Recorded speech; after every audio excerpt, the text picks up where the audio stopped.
Kung may mga taong paulit-ulit na hindi ka nirerespeto, pagkatao nila yun. Kung may mga kaibigan ka na kapag mahirap ang sitwasyon, biglang nawawala, sila yun, pagkatao nila yun.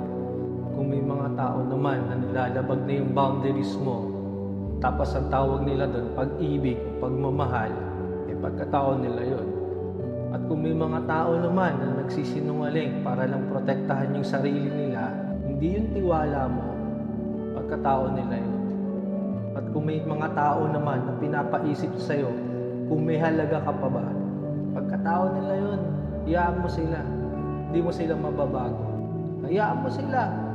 Kung di naman masama yung ginagawa mo, at masaya ka sa ginagawa mo, at wala ka natatapakan tao, tuloy mo lang. Lalo na kung yung ginagawa mo para sa'yo, para sa pag-unlad ng buhay mo. Hindi ka nila mapapakain. Tandaan mo yan.